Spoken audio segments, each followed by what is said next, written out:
when we start, I'm going to ask you to give me your full name, Okay.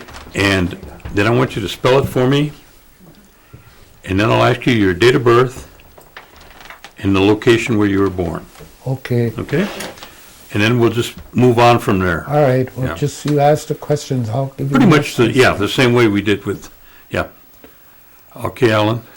Go right ahead. All right. Erwin, Erwin, yes. would you give us your full name and spell it for us, please? My first name is Erwin, Erwin. Middle name is John, John. Last name is Christjohn, Christjohn.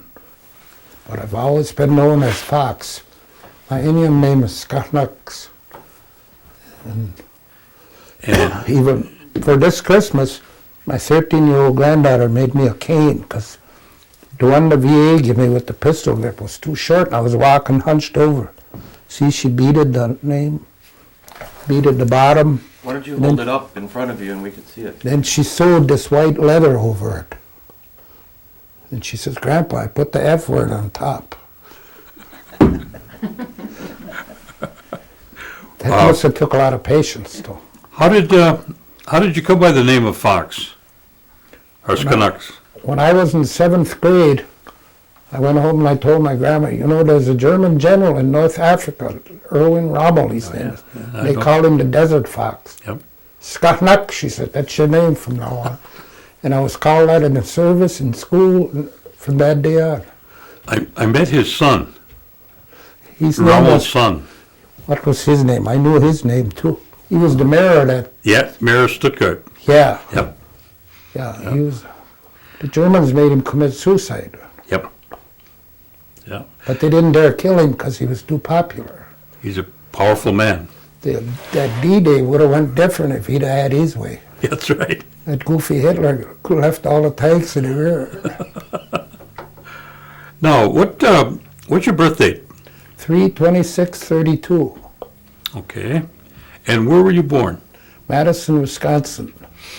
My mother was sent there because they figured she'd have complications in childbirth, and she did. She died. And what was your mother's name? Frances. She have a middle name? I don't know. Like I say, she died when I was born. Just Francis, huh? I know that was her first name. Okay. And do you know what your father's name was? His first name was Harold, Harold? but I don't know what his last name was. Okay. And where was your mother staying at the time when you were born? With her mother, Lucy. Lucy? Yeah, And that would be, that's your grandma. that's my grandma. She raised me till I was about 5 when I stayed with my aunt. We called her Aunt Gigi. What was your grandfather's name? Do you remember his name? They called him Mose. His real name was Paul Mose. But he got killed by a weasel back in April of '46. By a weasel? Yeah, he got, Why don't you tell us the story about that? okay. That's, Social Security checks are fairly new then. And he went to Wittenberg. See, he lived in a log cabin in the woods, and he used to cut cedar posts for a living. And when he left, he cashed his check, and he had too many to drink. He walked down the railroad tracks, shortcut to go home, and he didn't hear the weasel. How's that? You told me to tell the story. There's more to it. Okay. And this is true, I might be making a joke. I believe you. In Tigerton, they had about 9, 10 houses, all lined up, company houses, they call them. They all looked alike, but one was painted white. That was the church. And they brought Mose, had a closed casket, and they put it in there. And my great-grandma Louise was there. That was her son, you know. And Al, the one they called Bulldog, he says, there can't be no closed caskets in my family. That might not even be him in there. He took a pinch bar and opened the casket. And my grandma Louise told him in Indian, for that you're going to die the same way, she told him.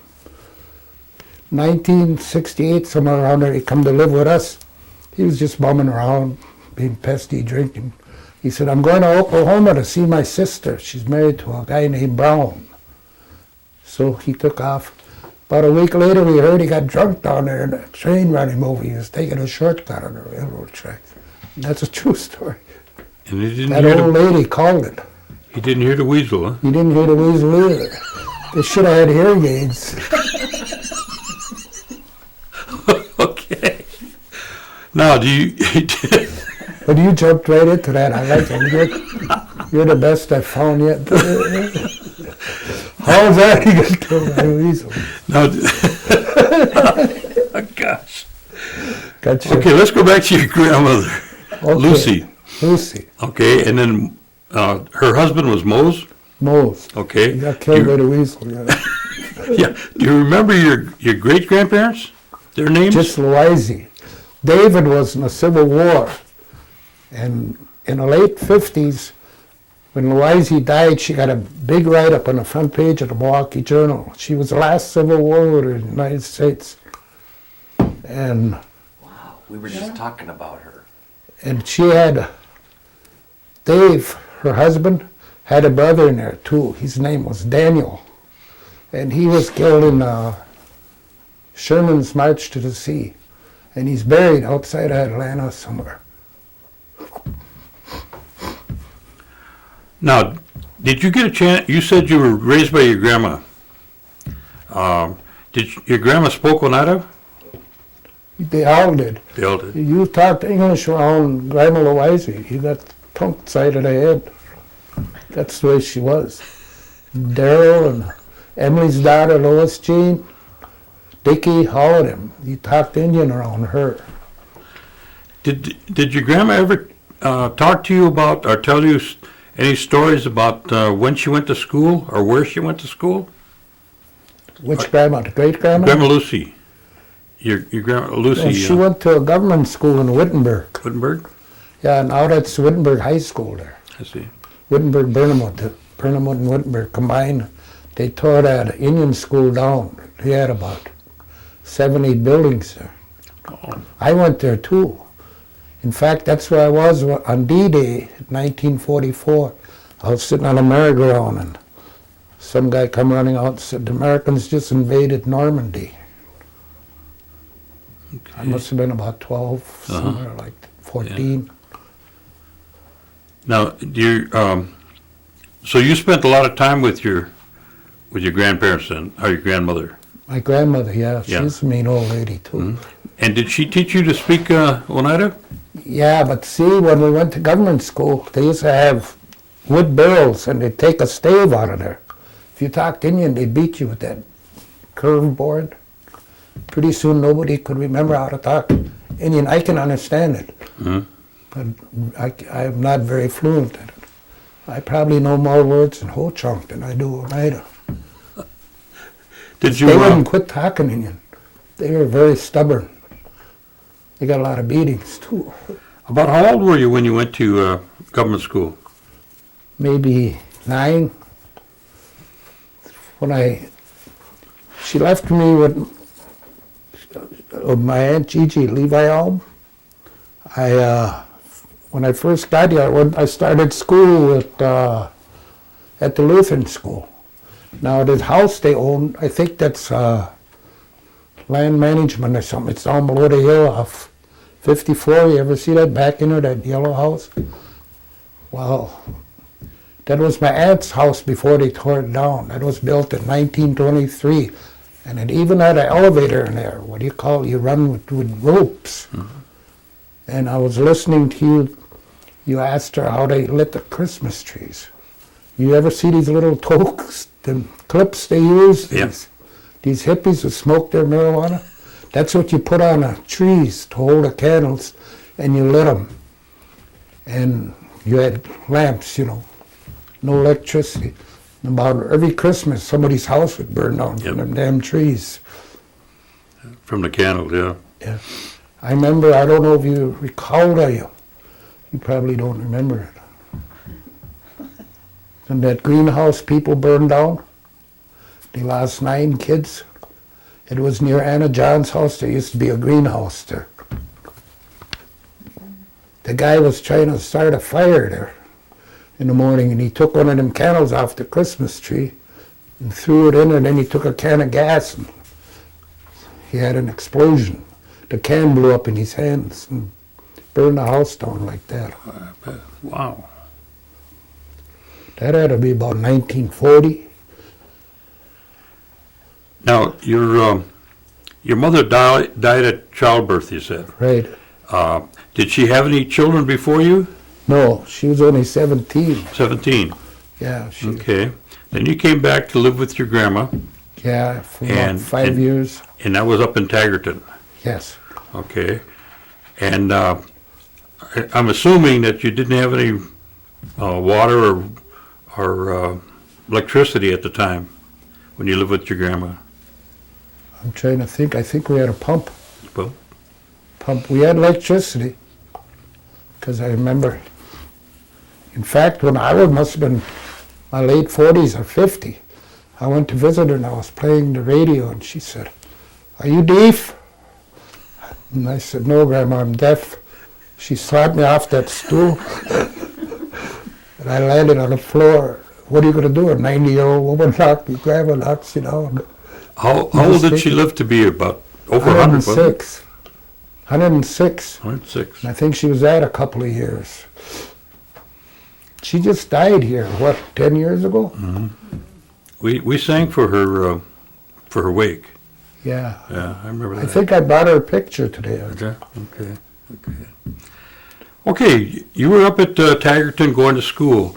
How many years did you spend at the school there at Tagerton? Well, I didn't go, I went to 7th and 8th grade. I went back to Tigerton after my Aunt Gigi died of cancer. So I went to 7th and 8th grade, and I went to high school there. In Tagerton. Right. Okay. And we had Indians on the basketball team, and we were ranked 4th in the state that year. Then 1950, the team that beat us was Stevens Point. They didn't have grades. We had 86 people in the school. We played at school with like 16,000 in there. And all them guys went on to Dick Cable, Miller, all them guys went to Wisconsin and later to the NBA. So I guess I don't feel so bad anymore. Well, when you went to school, did you participate in the activities at school? As much as I could, yes. Any kind of activities? Yeah. Yeah. Sports or any other band or When I lived in Oneida here, you know where that house is I'm talking about? I walked from there to the Lutheran school. I went to the Lutheran school before I went to the mission. And I used to tell my children, I said, I walked 4 miles to school, 20 below zero. You guys got to have a car to go to the corner to get a soda. And my son says, Dad, the older you get, the colder it gets and the further it gets. So I showed him, you know, how far apart it. The worst part when it's in the winter, when it's real cold, walking up that hill. going across the bridge there? Yeah, I'd stop at my Aunt Anna's and warm up. Anna John? How long did you go to the mission? To Probably school? sent me to Neilsville. I just went that 1 year from September. I arrived in Neilsville November 3rd, 1942. And I stayed there till I could get away. Is that where you ran away twice? Yeah, a lot of people run away. What did you do the first time when you ran away? I went out on the highway and hitchhiked. And I hitchhiked a squad car. They took me back. So next time I got on a box car. I don't know, it took me a long time, but I finally wound up in Tigerton. I knew somebody told me how to get there, but I think I circled the state. And then she wanted to send me back, my grandma.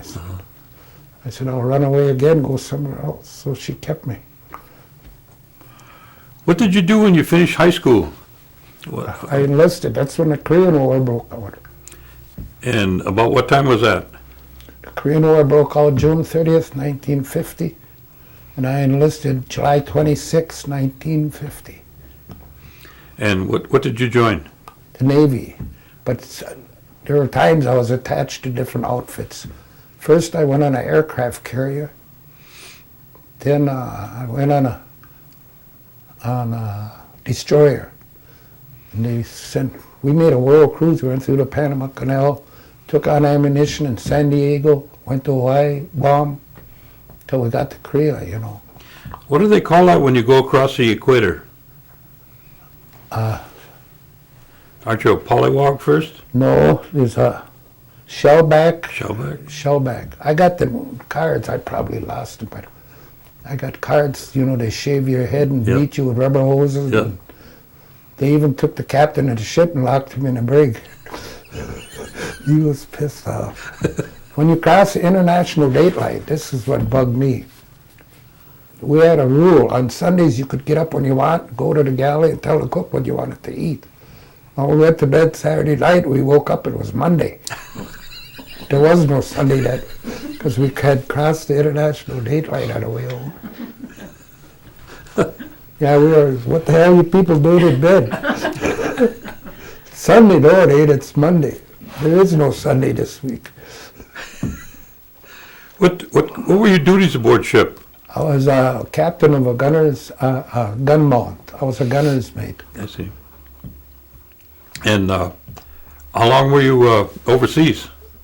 Oh, something like, I believe, 13 months. I see. I get disability from there. Oh. Not for the eyes, it's not service connected. I see. My hands, I had brain damage. I had a Jeep blown up on top of me.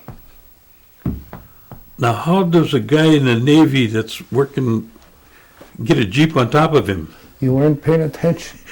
I said, sometimes I'd be attached to 1st Marine Division. Those Marines ran you over. No, it's my fault. Oh, It's what happened? just, I don't know, it just blew up. I hit a mine or something. But 3 guys were killed. There was 11 of us on a Jeep. That was pretty crowded. 11 on the Jeep. Yeah, Wow. they wanted a ride. Everybody was retreating. The Chinese jumped in about that time. There must have been millions of them. And they don't care if they live or die. Them people are goofy. Wow, that was pretty treacherous then, wasn't it?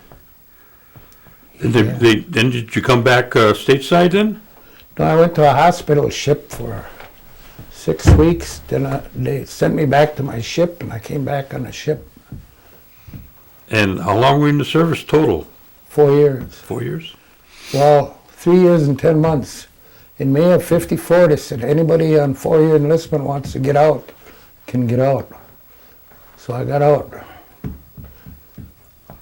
What'd you do after you got out? Well, I was coming home to Tigerton, but I got off the train in Milwaukee. See my aunt, she was married to a guy named Stevens then.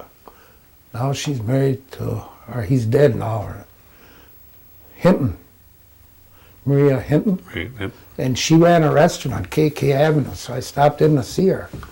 I wound up getting a job in Milwaukee and just stayed there. Never did get home. Now, when you were younger, did you ever hear your grandparents or any of the ones that were around you, the older people, talk about anything about the culture of the Oneidas, or? Yes, quite a bit. Yeah.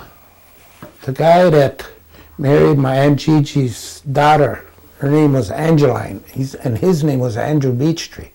He was one of the big guns in with this New York thing and all that, Yep. making books for Indian language, stuff like that. Mhm. Yeah, I can remember all that. But Andrew was very involved in it. Did you remember him? Oh yeah, yeah, I knew him. Yeah. Uh-huh. He talked very fluent Indian.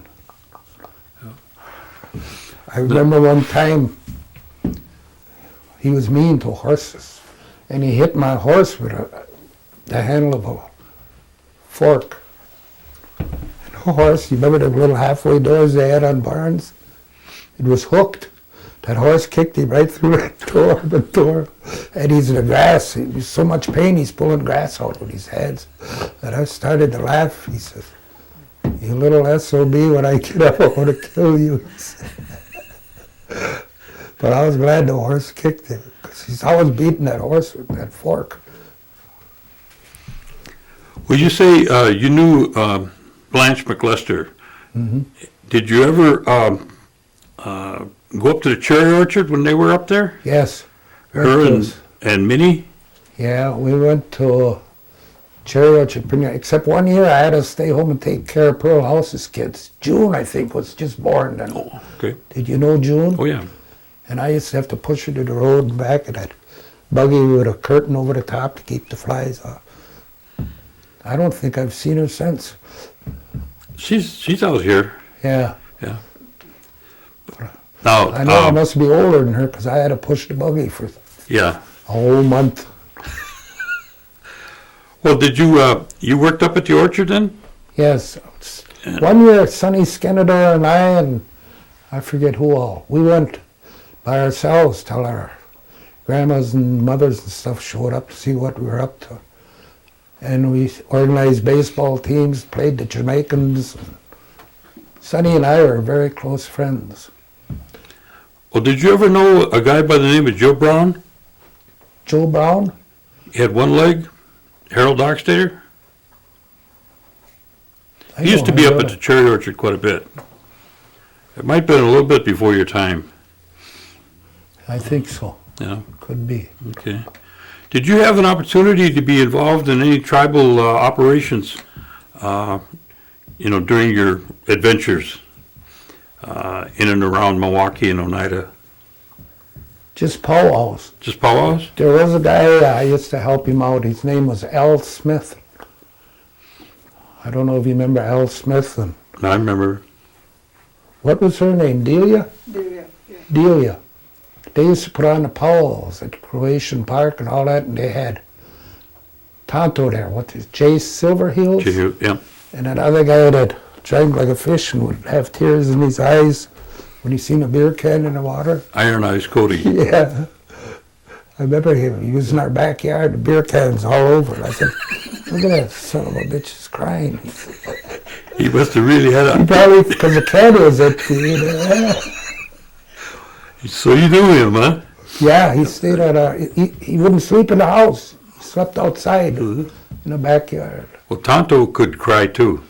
And he's the woman chaser. He was a woman. Yeah, he chased everything with a skirt on. That guy. Okay, you come out of the service, and then is that before or after you fixed the flat tire? After you come out of service? I think I had just gotten out. I think they were laughing at me.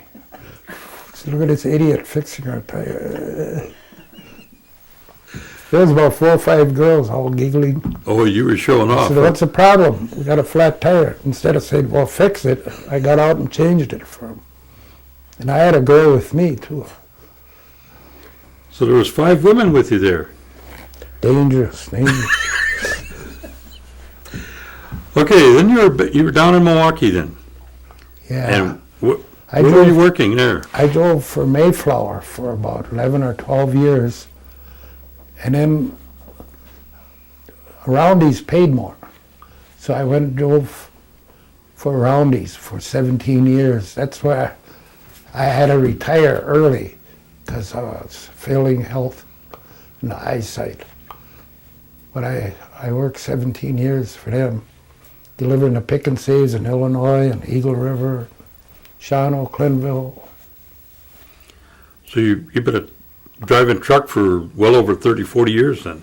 Well, I had 28 and a half years with the Teamsters. I needed a year and a half to get a 30-year pension. I didn't, and they cut my pension in half. Oh, man. Man, that's terrible. I thought so. Yeah. See, we were on strike one time for 21 months, and they kept reassuring us they were paying our pension while we were on. They never did. I never did. Somebody lied. Hoffa. Now the biggest crook in the bunch is Doyle's Secretary of Transportation, Busalachi. I used to be on the executive board for the Teamsters in Milwaukee. And I was the idiot that nominated him for president of the Teamsters, and he won.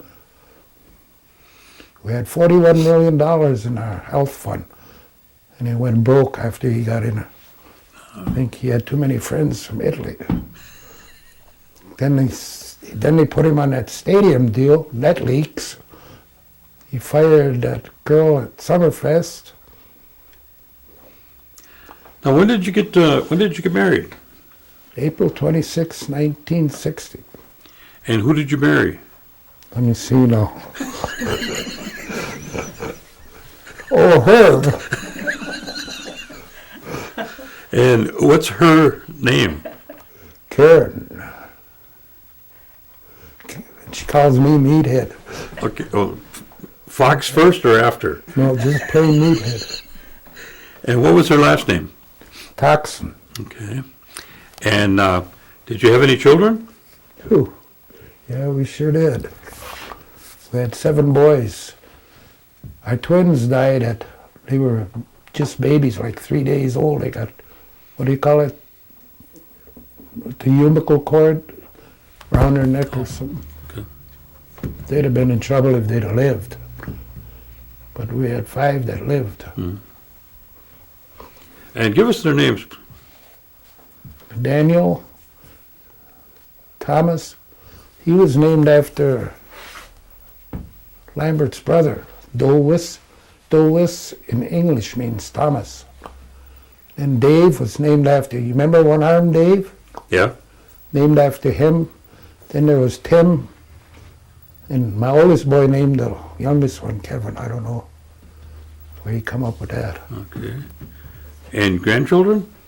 7. 7? Yeah, got a 17-year-old granddaughter. She's got straight A's since she started kindergarten. Maybe you've seen that in the Koala Weesock where she was named Indian Student of the Year in the United States. I think I did. I think I They sent her to Oregon on a free trip with her parents. Then Marissa, let's see, Monday she'll be 15. That's the one made this cane. Let's see, who's next? Oh, I forgot Daniel Jr. He lives here in Oneida. He went to Seymour High School. That's 3. Got 4 to go. Them must be the little ones.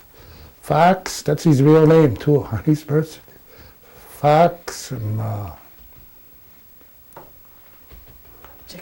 Jacob, Tim Jr. Does that make 7?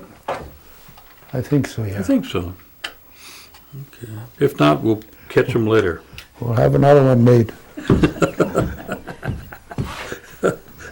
And that little one, they call him Bubba.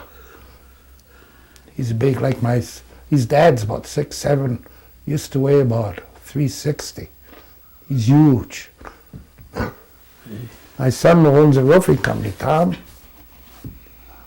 Tim was out of work one day. He says, come work with me. He says, I got some chimneys I got to repair.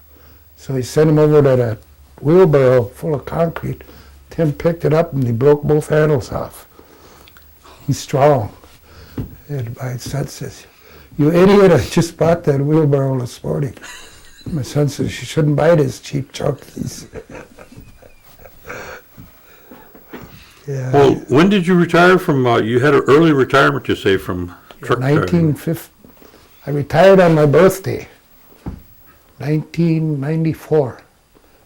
I think I turned 62 that day. See? Because the next day I got my first Teamster pension check and I waited 3 months for my Social Security. What kind of activities have you been involved in since you retired? Going to the VA and back every week. Every week they call me up for something. The last one, the doctor says, what's the matter with your foot? I said, I fell off the porch. I fall a lot. And I did something, and the x-ray, it said nothing's broken. So she made a note. She said, I made an appointment for you, the foot doctor. So I went to the foot doctor. They cut my toenails. So she said, didn't you go to the foot doctor? I said, yeah, they cut my toenails. Jesus Christ, she says, they can't never get nothing.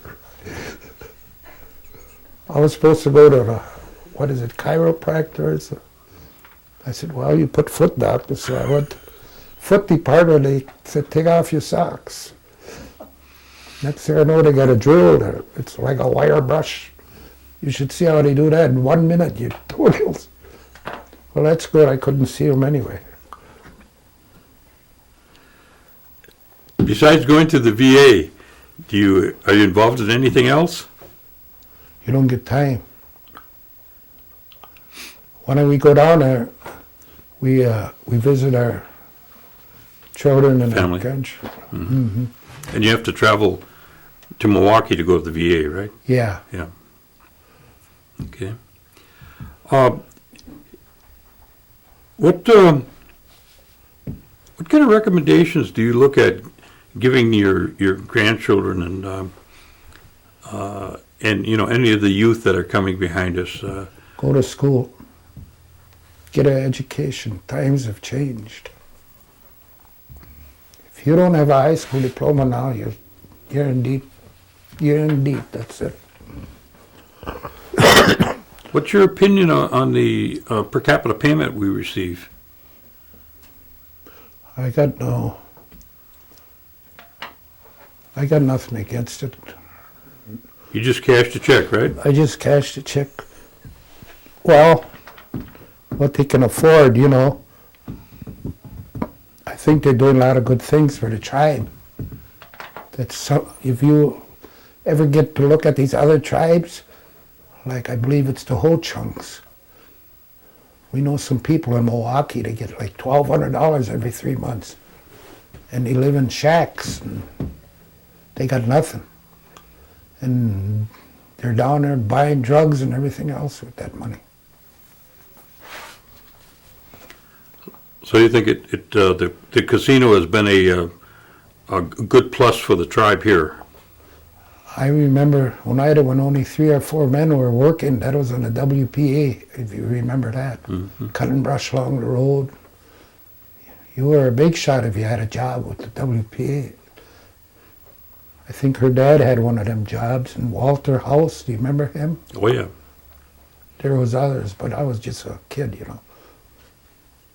And then they started the CC camps. It was like the Army. I think they paid you Yeah. $21 a month, same as the Army. But you cut dead trees, and a lot of them went from CC camps right into service. Right. When I went to Neilsville when the war started, they had guys 17, 18 in 5th grade there, the whole chunks. They were drafting them into the Army out of 5th grade because they were old enough.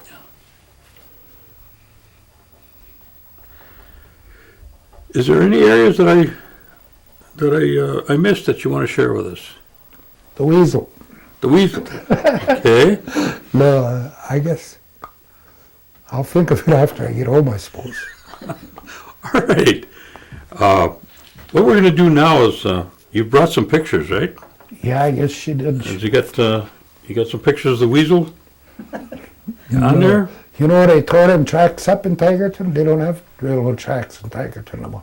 They used to haul the lumber. You know, all the Oneida Indians graded the lumber up there. That's why they built that row of houses. Because they were the only ones that knew the wood. You had a long ruler with a blue chalk on the end and a hook on the other end. You could turn that lumber over when it came down, you know, and grade it. That's how they sold their lumber, by grades. Oak 3, oak 6. Of course, Oh. Hold up. Were you involved in a hold up? Me? Yeah. Oh, that says holiday. What were holidays like when you were younger, or did you have any? Yes, we had very good. I remember when I lived with Levi Ohm and my aunt, I got those high tops where you let the Red Sox sing over the top, and a place for a jackknife on the side.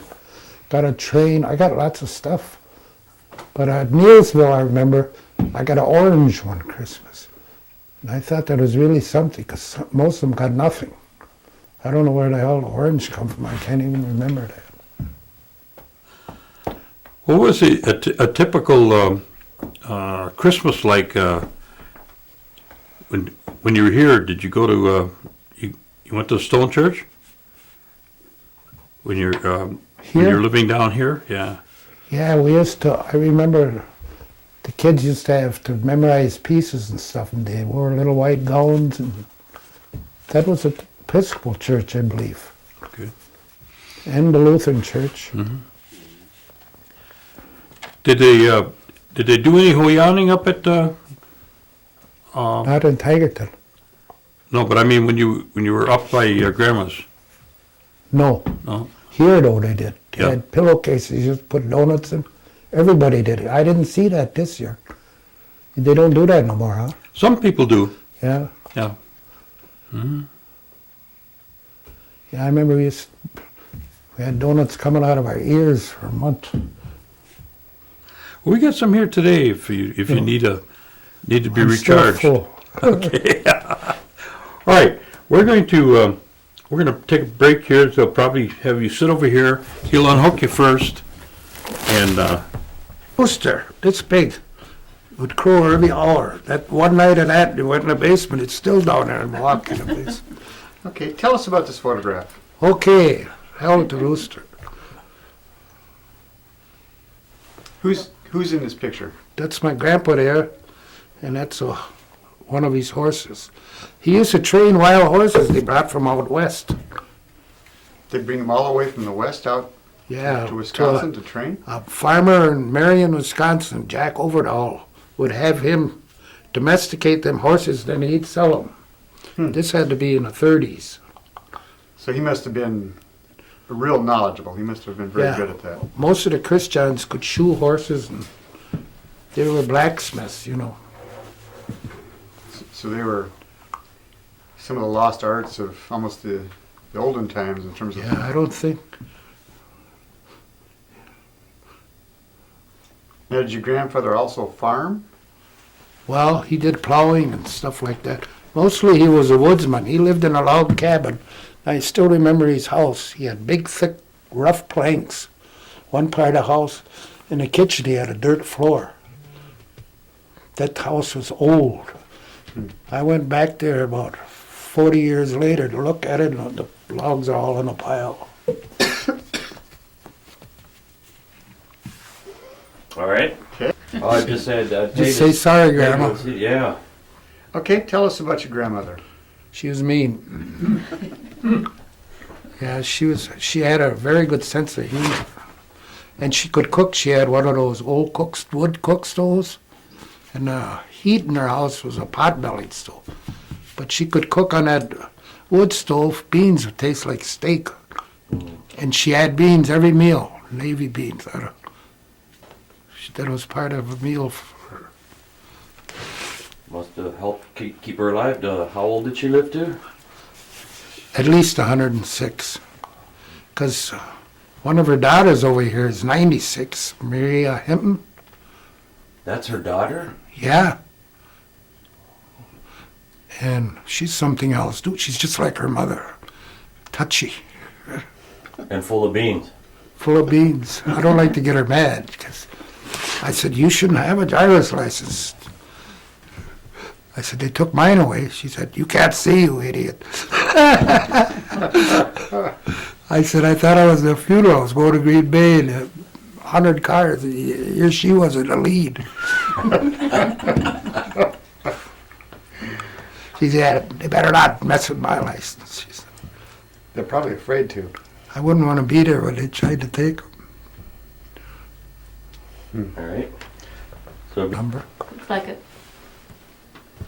So tell us about this ship. Which part of when were you on this ship? 1952 and 53. We laid smoke screens for the Missouri and the Wisconsin from the shore batteries. You ought to see them when they fire. Like to take the Wisconsin or the Missouri. They fire a broadside. The recoil moves at big battle wagon, about 50 yards in the water. And it sounds like a train going over your head. Without the weasel. And there's no weasel. So what they need the train weasel for? Don't pick on him. Do you recall which of the guns that you were assigned to? Yes, this one right. Where's the forward one? The forward gun mount. I can't see the. Is this the front of the ship? Yes. Yeah. The front one. So is that about a 3-inch gun or something like that? Oh, it's a 5-inch 38. Hmm. And Pack a one punch. time we hit a mine Oh boy. down here.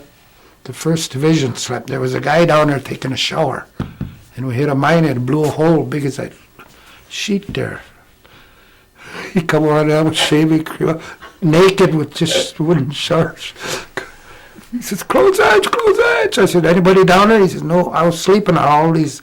We were at what they call condition 3, where 1/3 of the crew stays in a gun mount. He says, close the hatch. And we all start running. We got halfway down the port side, and here's the chief petty officer there with a 45. He said, the next son of a bitch runs down and he said, I'm going to shoot him. He said, get back in your gun mounts, he said. Yeah, that was the craziest thing I ever seen. He ran out. He must have been getting just ready to shave. About how big of a boat is a destroyer? Is that about One of the smallest ones. a smaller one, about 150 feet long maybe, or? Yeah, the length of a football field, I'd say. Okay, so it's about twice that then. They don't even have a doctor on there. Oh, really? They throw a line to a hospital ship or some ship and put you in a carriage, and then they pull you over. Sometimes if ships get too close, you get dunked. And they get their food that way, potatoes, everything. So you're always part of a larger group. Yeah. You sat off the shores of Korea for the most part? North Korea. This is where I slept, right back here. But this was my gun mount. I was a gun mount captain.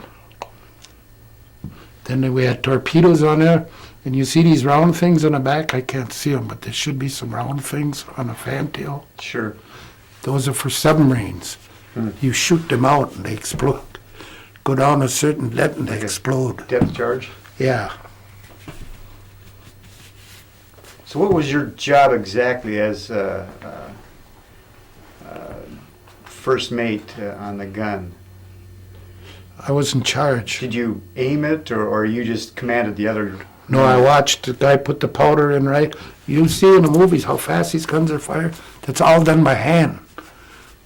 And then there's a thing goes around with big projectiles. You know, one guy, it's a little elevator. You put it on there, close the door, and press the button. It goes up.